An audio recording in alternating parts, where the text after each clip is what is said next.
Alright, magandang araw. Ngayong araw ay may gagawin tayong washing machine, no?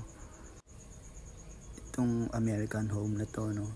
So, ang issue niya ito is nagbabawas siya ng tubig kapag ginagamit. Nauubos or nababawasan yung tubig. So, ang dapat natin gawin dyan is i-check natin yung likod, no? Dalawa lang yung possibility or rason nito kung bakit ito ay nag-leak or nag-uubos ng tubig.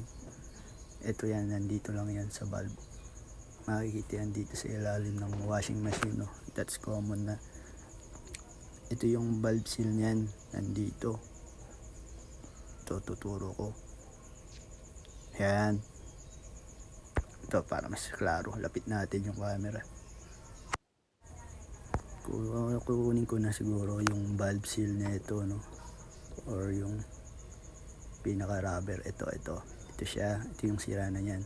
It's either barado, marumi, o kaya gato na ito.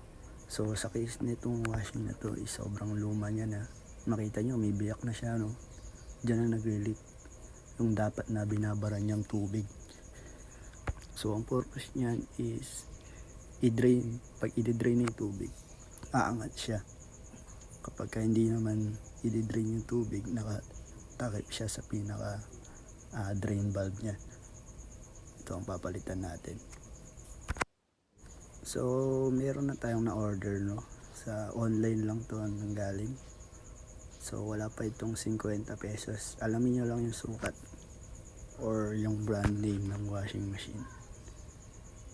Okay, ito bago pa to, silyado to. So subukan na natin. At ibaba ko lang yung camera, no? Para mas klaro natin makita.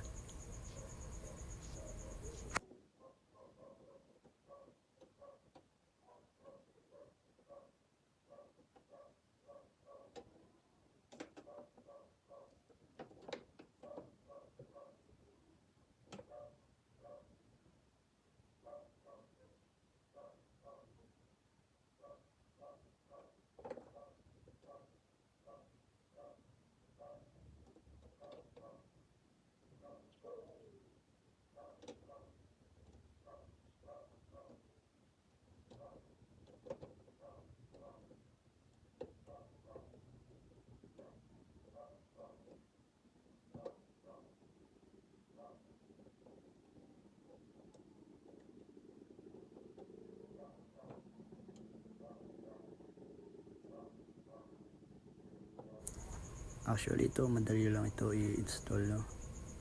Parang alisin mo lang, tapos ikabit mo lang ulit.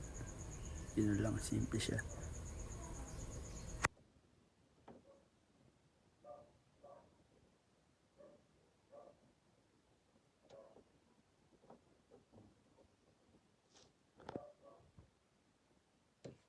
So now, was already installed na, no? Fix lang natin mabuti, no? To make sure na masiseal niya yung drain pipe.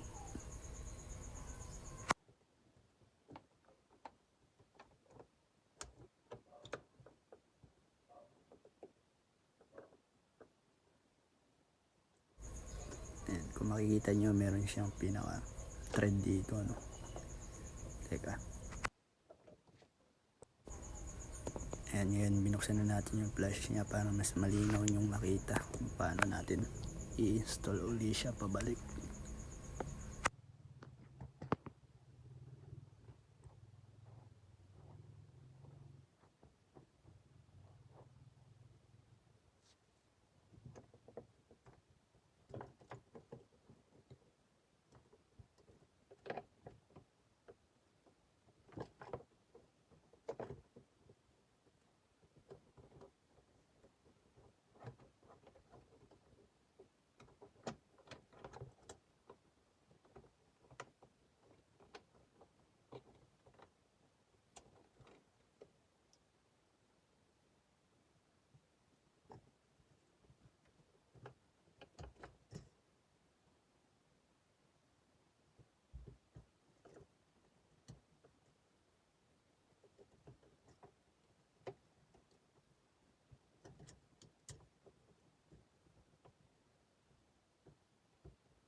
So ganito ngayon, tatry natin siya, lagyan natin ng tubig no, after natin ma-install.